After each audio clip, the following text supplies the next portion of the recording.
அருட்பெருஞ்சோதி அருட்பெருஞ்சோதி தனிப்பெரும் கருணை அருட்பெருஞ்சோதி. எல்லா உயிர்களும் இன்புற்று வாழ்க, வள்ளல் மலரடி வாழ்க வாழ்க, கொல்லாவிரதம் குவளை எல்லாம் ஓங்குக, நல்லோர் நினைத்த நலம் பெறுக, நன்று நினைத்த எல்லோரும் வாழ்க இசைந்து. உலக மக்களே, அறிவார்ந்த அன்பர்களே, ஆண்மநேய ஒருமைப்பாடுடைய அன்பர்களே, வல்லப்பமான நமக்கு அருளிய திருவொற்பாவிலிருந்து 6ஆம் திருமுறையிலிருந்து 107வது பதிகம் ஞானசரியை என்ற பதிகத்திலிருந்து பாடலுடைய விளக்கங்களை பார்த்து கொண்டிருக்கிறோம். ஞானசரியை மொத்தம் 28 பாடல்களை கொண்டது. இதுவரை 18 பாடலுடைய விளக்கங்களை பார்த்திருக்கிறோம். ஞானசரியை என்பது சுத்த சன்மார்க்கத்தை பின்பற்றி கொண்டு மரணமில்லா பெருவாழ்வில் எப்படி வாழுவது என்ற நிலையை கூறுவதுதான் ஞானசரியை. சரியை, கிரியை, யோகம் என்ற 12 நிலைகளும் மதங்களையும் சமயங்களையும் மார்க்கங்களையும் சார்ந்தது. 13வது நிலையான ஞானசரியை திரையோதச நிலை என்று கூறுவார். இதிலிருந்து தான் மரணமில்லா பெருவாழ்வு தொடங்குகிறது என்பதை நாம் விளக்கமாக பார்த்து கொண்டிருக்கிறோம். இந்த ஞானசரியை மக்களுக்கு வல்லப்பமானவர்கள் அருளியதற்கு காரணம், சுத்த சன்மார்க்கத்தை உலக மக்களெல்லாம் சுத்த சன்மார்க்கத்தில் இணைத்து உலக மக்களெல்லாம் இன்புற்று வாழ வேண்டும் என்பதற்காகவே இந்த பூலோகத்திற்கு ஒரு தாயின் வழியாக வருவிக்க உற்றவர் நமது வல்லற்பமானவர்கள். அதை பாடல்களிலே தெளிவாக கூறியிருக்கிறார்கள். ஆன்ற சன்மார்க்கம் அணிபெற என்னைத்தான் ஈன்று அமுது அளித்த இனிய நற்றாயே என்று கூறுவார். இன்னொரு பாடலிலே அகத்தை கருத்து புறத்தை வெளுத்திருந்த உலக அனைவரையும் சகத்தை திருத்தி சன்மார்க்கத்தை அடைவித்திட அவரும் இகத்தே பரத்தை பெற்று மகிழ்ந்திடுவதற்கு என்றே என்னை முகத்தே இறைவன் வருவிக்க உற்றேன், அருளை பெற்றேனே என்று கூறுவார். காலங்காலமாக 4 யுகங்களிலுமே கிரேத யுகம், திரேத யுகம், துவார யுகம், கலியுகம், இந்த 4 யுகங்களிலுமே தோன்றி சமயங்களும் மதங்களும் மார்க்கங்களையும் உருவாக்கியவர்கள் மக்களை வழிபட செய்து வைத்து விட்டார்கள். அவர்களை உருவகப்படுத்தி அதற்கேற்றபடி ஆலயங்களை அமைத்து வழிபாட்டு முறைகளை அமைத்து மக்களை வழிபட செய்து விட்டார்கள். மக்களும் அதை பின்பற்றி கொண்டு இன்றைய வரையில் அதை விட முடியாமல் காலங்காலமாக தொடர்ந்து வந்ததனால் அதை கைவிட முடியாமல் இன்னும் அதையே நம்பிக்கொண்டு அந்த பழக்க வழக்கங்களிலே இருந்து கொண்டிருக்கிறார்கள். இதையெல்லாம் மக்களுக்கு உணர்த்தி அவருடைய அறியாமையை நீக்கி சுத்த சன்மார்க்கத்தினுடைய நெறிமுறைகளை உலக மக்களுக்கு சொல்லி அவர்களையெல்லாம் சுத்த சன்மார்க்கத்தில் இணைத்து அவர்களும் இன்புற்று வாழ வேண்டும், நான் பெற்ற இந்த இன்பம் எல்லோரும் பெற வேண்டும் என்ற நிலையில்தான் வளர்ப்பமானவர்கள் இந்த பூலகத்திற்கு வருவிக்க விட்டார் என்பதை நாம் பார்த்து கொண்டிருக்கிறோம். இன்றைய பாடல் 19வது பாடல். நான் உரைக்கும் வார்த்தையெல்லாம் நாயகன் தன் வார்த்தை, நம்புவினோ நமரங்கால் நற்றரணம் இதுவே, வான் உரைத்த மணிமன்றில் நடம்புரி எம்பெருமான் வரவு எதிர்கொண்டு அவன் அருளால் வரங்கள் எல்லாம் பெறவே, தேன் உரைக்கும் உளம் இனிக்க எழுகின்றேன், நீவிர் தெரிந்து அடைந்து உடன் எழுமின் சித்தி பெறலாகும், ஏன் உரைத்தேன் இரக்கத்தால் எடுத்துரைத்தேன் கண்டீர், யான் அடையும் சுகத்தினை நீர்தான் அடைதல் குறித்தே. இது பாடல். பாடலுடைய விளக்கம் பாருங்க. நான் சொல்லுகின்ற இந்த வார்த்தைகள் எல்லாம் என்னுடைய வார்த்தைகள் அல்ல, என்னுடைய நாயகனாகிய அருட்பெருஞ்சோதி ஆண்டவருடைய வார்த்தை. அவர் சொல்லிதான் அந்த உலக மக்களுக்கு நான் எடுத்து சொல்லிக் கொண்டிருக்கிறேன். எனவே நான் சொல்லுவதெல்லாம் என்னுடைய சொந்த வார்த்தைகள் அல்ல, இறைவனுடைய வார்த்தைகள். நம்புங்கள் என்னுடையவர்களே, என் மக்களே, என் உறவினர்களே, நான் சொல்லுவதை நம்புங்கள். நம்புவினோ நமரங்கால் என்று சொல்லுகிறார். நமரங்கால் என்றால் நம்முடையவர்கள், எனது உறவினர்கள், எனது சொந்தக்காரர்கள். எனவே நான் சொல்லுவதை கேளுங்கள். நான் சொல்லுகின்றதெல்லாம் என்னுடைய வார்த்தைகள் அல்ல, இறைவனுடைய வார்த்தைகள். இறைவன் எனக்கு சொல்லி எனக்கு அருளி அதை நான் உலக மக்களுக்கு சொல்லிக் கொண்டிருக்கிறேன். எனவே நான் சொல்லுவதை நம்புங்கள். இப்போதுதான் நல்ல நேரம் வந்திருக்கிறது. இப்பொழுதுதான் நல்ல நேரம் வந்திருக்கிறது. அதாவது வான் உலகம் போற்றக்கூடிய சுத்த சிவஞான வெளியில் இருக்கின்ற சத்தியஞான சபையில் அருள்நடனம் செய்து கொண்டு திருவிளையாடல் செய்து கொண்டிருக்கின்ற எம்பெருமான் என்பது அருட்பெருஞ்ஜோதி ஆண்டவர், அவருடைய வரவை நான் எதிர்பார்த்து கொண்டிருக்கிறேன். ஏனென்றால் அவருடைய அருளால் எல்லா வரங்களையும் பெற வேண்டும் என்பதற்காக. எனவே உலக மக்களே, நீங்களும் காத்திருக்க வேண்டாம்.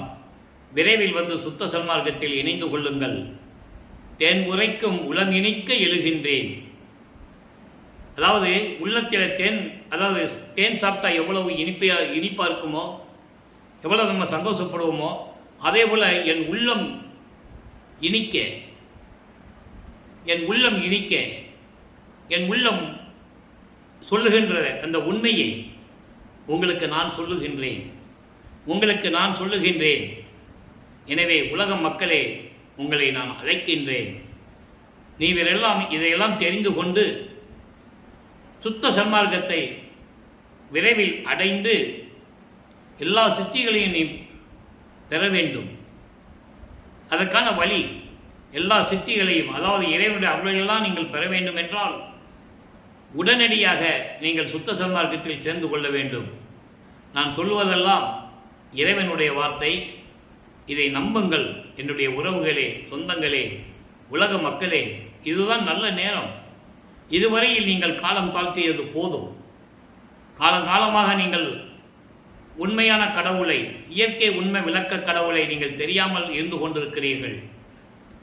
இயற்கை உண்மை விளக்க கடவுளாகிய அருட்பெருஞ்ஜோதி ஆண்டவரை நீங்கள் தெரிந்து கொண்டு சுத்த சன்மார்க்கத்தில் விரைவில் சேர்ந்து எல்லாரையும் நீங்கள் பெற வேண்டும் அல்லவா? எனவே விரைவில் வந்து சுத்த சன்மார்க்கத்தில் சேருங்கள் என்று கூறுகிறார். இதை ஏன் உரைத்தேன்? இதை நான் ஏன் சொல்லுகிறேன் என்றால், இதை ஏன் உங்களிடம் நான் சொல்லுகிறேன் என்றால், இரக்கத்தால் எடுத்து உரைத்தேன் கண்டேன். உங்கள் மீது நான் அளவு கடந்த அன்பு வைத்திருக்கிறேன், அளவு கடந்த பாசம் வைத்திருக்கிறேன். உங்களோட மீது தயவும் கருணையும் காட்டிதான் நான் இதை சொல்லுகிறேன். ஏன் சொல்லுகிறேன் என்றால், உங்கள் மீது தயவும் கருணையும் கொண்டுள்ளேன், உங்கள் மீது அளவு கடந்த அன்பு வைத்திருக்கிறேன். அதை நீங்கள் தெரிந்து கொள்ளுங்கள். உலக மக்களே, விரைவில் வந்து நீங்கள் இறைவனுடைய அருளை பெற்றுக்கொள்ளுங்கள், சுத்த சன்மார்க்கத்தில் இணைந்து கொள்ளுங்கள் என்று கூறுகிறார். அப்படி சொல்லிட்டு சொல்கிறாரு, யான் அடையும் சுகத்தினை நீர்தான் அடைதல் குறித்தே. நான் எப்படியெல்லாம் இறைவனிடம் இந்த அருளை பெற்றேனோ அதுபோல நீங்கள் பெற வேண்டும் என்று என் உள்ளத்தில் நினைத்து உங்களிடம் நான் சொல்லிக் கொண்டிருக்கிறேன். அதான் சொல்றாரு, யான் அடையும் சுகத்தினை நீர்தான் அடைதல் குறித்தே. நீங்களும் அடைய வேண்டும் என்று நினைத்துதான் நான் இதை கூறிக்கொண்டிருக்கிறேன். நான் அடைந்த சுகங்கள், நான் அடைந்த எப்படியெல்லாம் நான் அருளை பெற்றுக்கொண்டேனோ இறைவனிடமிருந்து, அதை நீங்களும் பெற்றுக்கொள்ள வேண்டும். இதை நினைத்துதான் என் அன்பு மக்களே உங்களிடம் நான் இதை சொல்லுகிறேன்.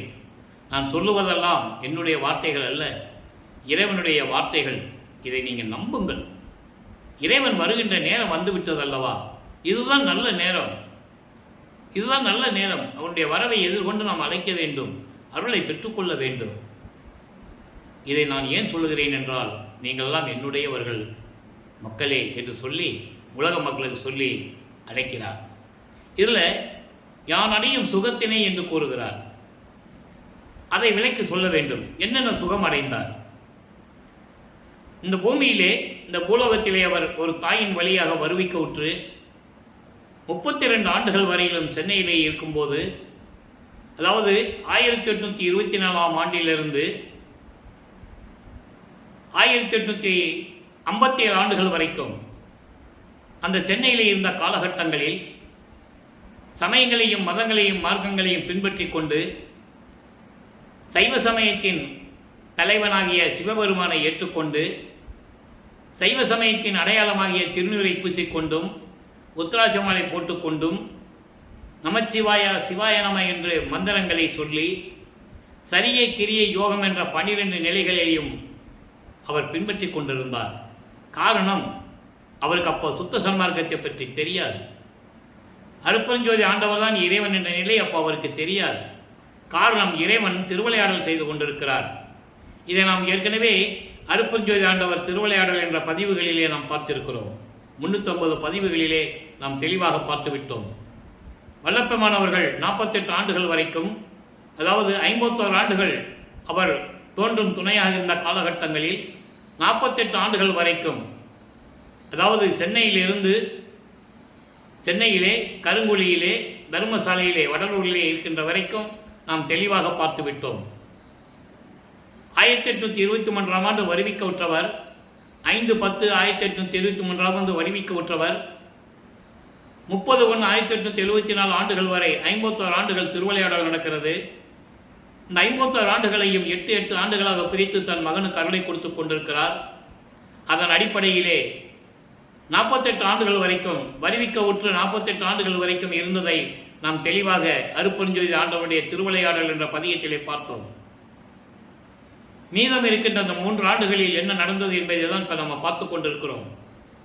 மேட்டுக்குப்பத்திலே இருக்கும்போது அவர் இங்கே வடலூரிலே சத்தியஞான சபையை நிறுவியது. இந்த நிலையெல்லாம் நாம் ஏற்கனவே பார்த்து விட்டோம். அந்த காலகட்டத்தில் தான் இந்த ஞான சரியை நமக்கு அருளியது. அதனால் அந்த விளக்கங்களை பார்த்து கொண்டிருக்கிறோம்.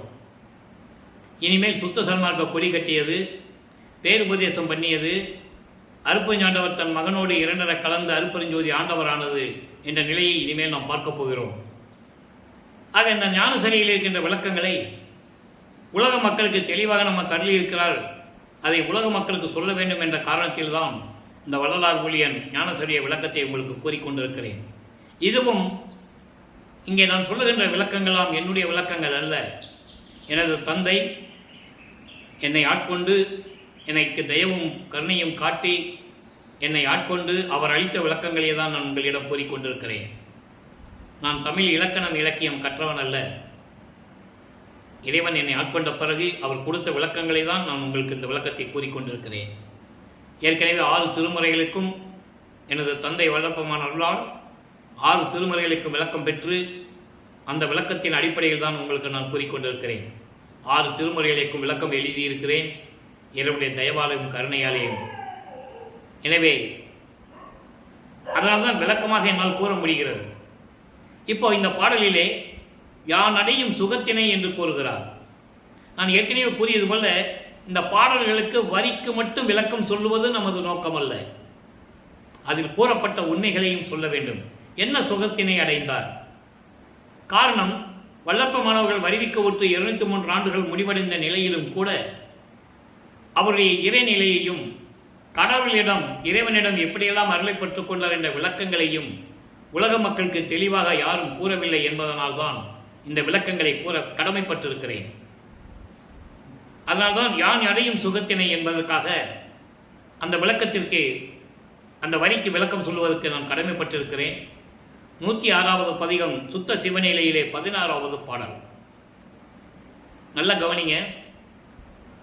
தான் தான் நான் என்னும் பேதம் தன்னை, நான் தான் என்னும் பேதம் தன்னை தவிர்த்தான். அவர் பெற்ற இன்பத்தை சொல்ல வேண்டும், அவர் பெற்ற சுகங்களை சொல்ல வேண்டும். தான் நான் என்னும் பேதம் தன்னை தவிர்த்தான். நான் வேறு அல்ல, இறைவன் வேறு அல்ல. இந்த வேறுபாடுகளை, இந்த முரண்பாடுகளை தவிர்த்து விட்டான். ஏனென்றால் நாங்கள் இருவரும் ஒருவர் தான். அதான் சொல்றாரு, தான் ஆனான், தானும் ஆனான், நானும் ஆனான், நானும் தானும் ஆனான் ஒன்றானோம் என்று கூறுவார். அது தனித்திரு அலங்களிலே 6வது திருமுறையிலே உண்டு. 110வது பதிகத்திலே அந்த பாடல் உண்டு. இங்கே சொல்றாரு, தான் நான் என்னும் பேதம் தன்னை தவிர்த்தான், நான் ஆனான். அண்டர்லைன். நான் ஆனான் அப்படின்னு நினைத்தோம். நானும் அவர் வேறு இல்லை. சில இடங்களில், சில சமயங்களில், சில நேரங்களில் இறைவன் என்னை போலவே மற்றவர்களுக்கு காட்சி கொடுப்பான். நல்லா புரிஞ்சுக்கணும். நீங்க சில பேர் அதாவது செவிவெளி வந்த செய்திகளை சொல்லுவாங்க. செவிவெளி வந்த செய்திகளை சொல்லுவாங்க. வளர்ப்பவனை இங்க பார்த்தோம், அங்க பார்த்தோம், அங்க பார்த்தோம்லாம் சொல்லுவாங்க. அப்போ இறைவன் தன் மகனைப் போல ஆங்காங்கே காட்சி கொடுத்திருக்கிறார். நான் ஆனான், சிற்றம் வளர்த்தான். அந்தோ நான் வானாடார் செய்தற்கு அரிய தவம் செய்தேன், மகிழ்கின்றேன், எய்தற்கு அரிய சுகம் ஏய்ந்து. தான் நான் என்னும் பேதத்தை தவிர்த்துக் கொண்டான். நானும் அவனும் ஒன்றுதான், நாங்கள் இருவரும் ஒன்றுதான். நான் ஆனான் சிற்றம்பலவன். சில இடங்களில், சில நேரங்களில், சில சமயங்களில் நானாகவே காட்சியளித்தான். நல்லா புரிஞ்சுக்கணும் நீங்க.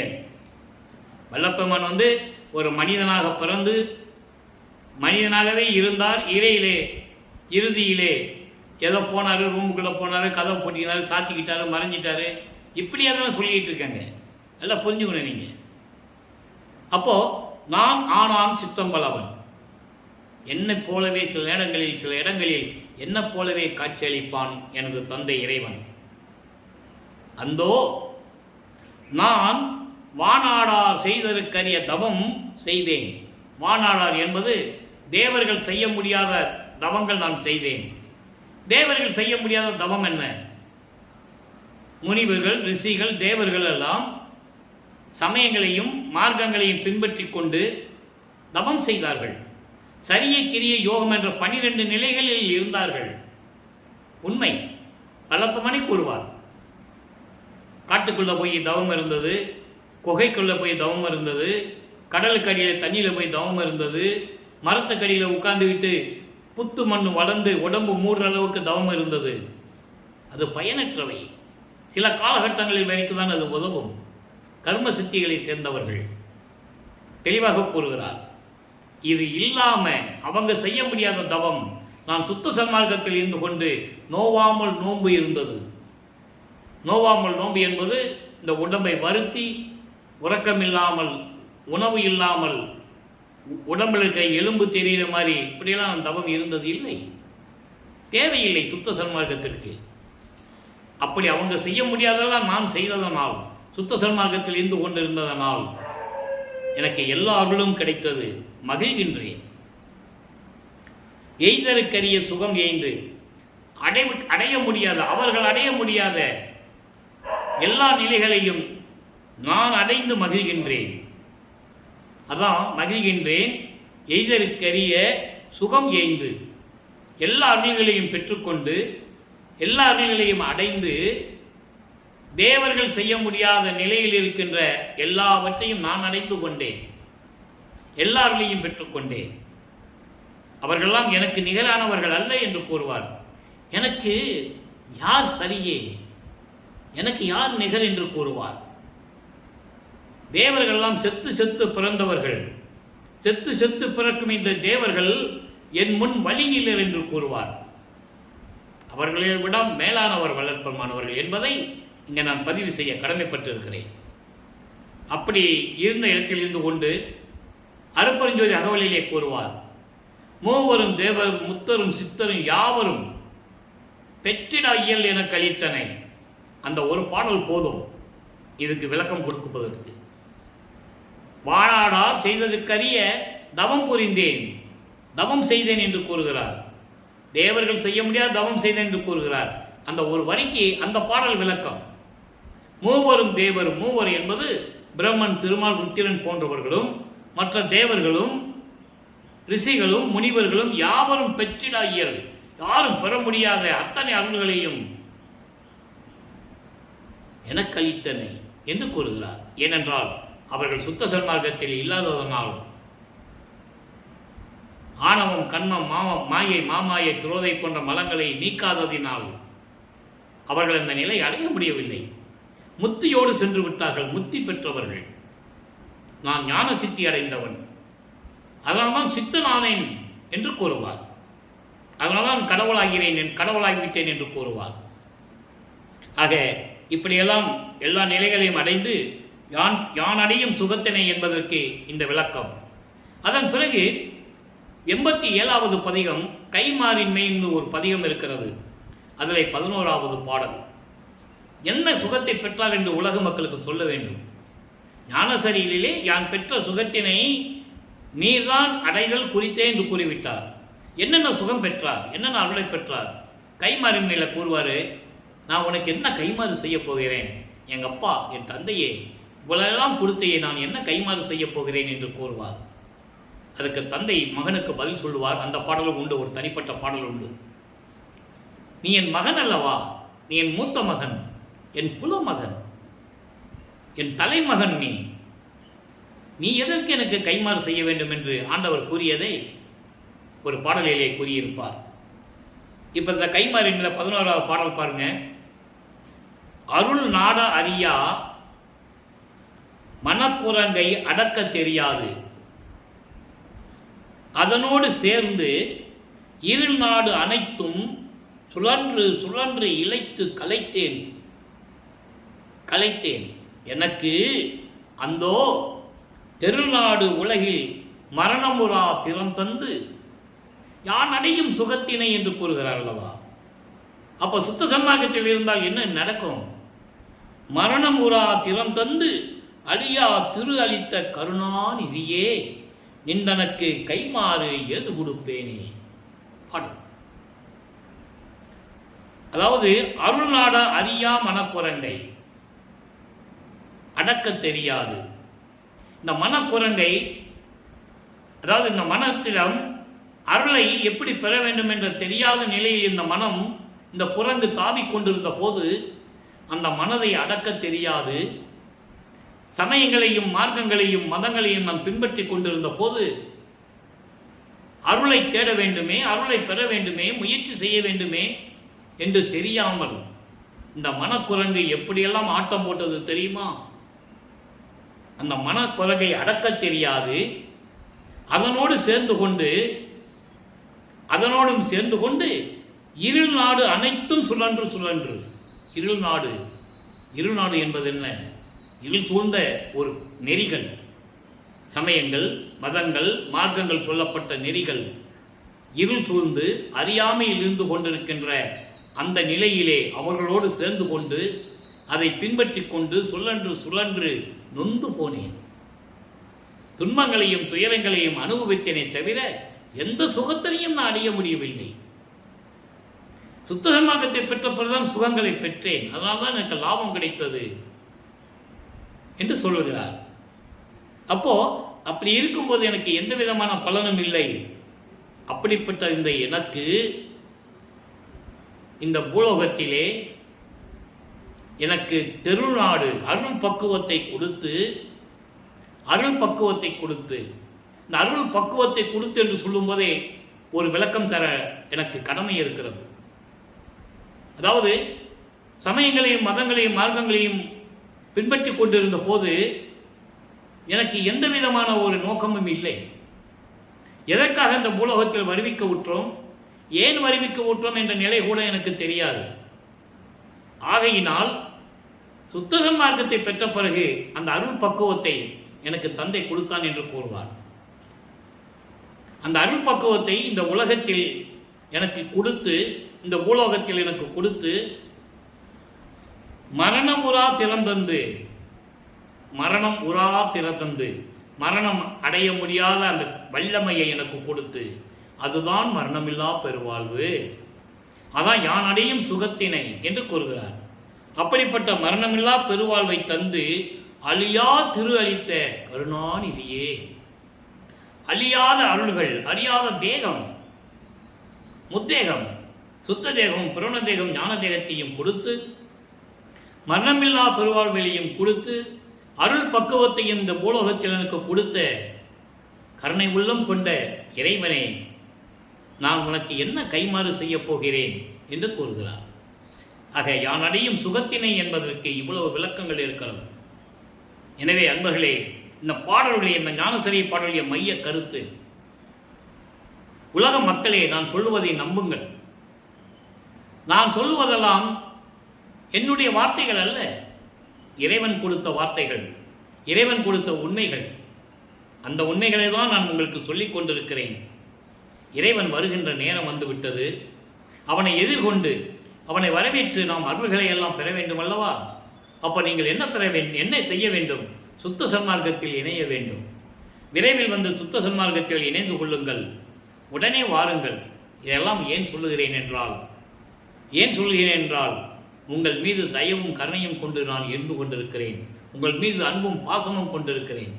எனவே உலக மக்களே, விரைவில் வந்து நான் அடையும் இந்த சுகத்தினை, நான் பெற்ற இந்த இன்பத்தை நீங்களும் பெற்று நெடூழி வாழ வேண்டும் என்று கூறுகிறார். இதைதான் ஒரு பாடலிலே கூறுவார். பெற்றேன் என்றும் இரவாமை பேதம் தவிர்ந்து இறைவன் என்னை உற்றை கலந்தான். அந்த பேதம் என்ற வார்த்தை தான் இங்கே கூறுகிறார். நான் தான் என்னும் பேதம் தன்னை தவிர்த்தான். நானும் ஒன்றானேன். எற்றே அடியேன் செய்த தவம் யாரே புரிந்தார். இன்னமதம் துற்றே உலகே நீவிர் வாழ்க வாழ்க துணியற்றே. அதுதான் சொல்லுகிறார். நீங்கள்லாம் மரணமில்லா பெருவாழ்வில் வாழ வேண்டும். நான் பெற்ற இன்பத்தையும் நீங்கள் பெற வேண்டும். இந்த உலக மக்கள் எல்லாம் துன்பம் இல்லாமல் வாழ வேண்டும். இன்னமுதம் துற்றே. இன்னமுதம் என்பது சுத்த சன்மார்க்கம். சுத்த சன்மார்க்கத்தை பெற்றுக்கொண்டு நீங்கள் மரணமில்லா பெருவாழ்வில் வாழ வேண்டும் என்ற நிலையை இந்த பாடல்களிலே நமக்கு அருளியிருக்கிறார்கள். எனவே அன்பர்களே, இன்றைய பாடல் விளக்கம் உங்களுக்கு விளங்கியிருக்கும் என்று நான் கருதுகிறேன். நீங்களாம் சுத்த சன்மார்க்கத்தில் இணைந்து இயற்கை உண்மை விளக்க கடவுளாகிய ஒரே கடவுளாகிய ஆதியும் அந்தமில்லாமல் சுயமாக தோன்றிய அருப்பெருஞ்சோதி ஆண்டவரை, ஜோதி வடிவில் இருக்கின்ற இறைவனை, அருப்பெருஞ்சோதி அருப்பெருஞ்சோதி தனிப்பெருங்கருணை அருப்பெருஞ்சோதி என்ற மகாமந்திரத்தை உச்சரித்து இறைவனை வேண்டி கொலையும் புலையும் தவிர்த்து சைவ நெறியில் இருந்து கொண்டு இறைவனை வேண்டுங்கள். தந்தையிடம் கேளுங்கள். கொடுப்பதற்கு தாராளமான மனசு அவருக்கு தயவும் கருணையும் உண்டு. எல்லாவற்றையும் நீங்கள் பெற்றுக்கொள்ளலாம். நீங்கள் நோயற்ற வாழ்வில் வாழ வேண்டும். மரணமில்லா பெருவாழ்வில் வாழ வேண்டும். இந்த வையகத்தில் வாழ்வாங்கு வாழ வேண்டும் என்று இறைவன் தயவோடும் கருணையோடையும் இந்த வள்ளலார் ஒளியான் வேண்டிக் கொண்டு விடைபெறுகிறேன். இன்று நாளை சந்திப்போம். நன்றி, வணக்கம். அருட்பெருஞ்சோதி அருட்பெருஞ்சோதி தனிப்பெருங்கருணை அருட்பெருஞ்சோதி. நாளையும் ஞானசரிய விளக்கம் வரும். அதை கேட்டு மகிழ்ந்து அதன் பிறை நடந்து கொண்டு இறைவனர்களை பெற்றுக்கொள்ளுங்கள்.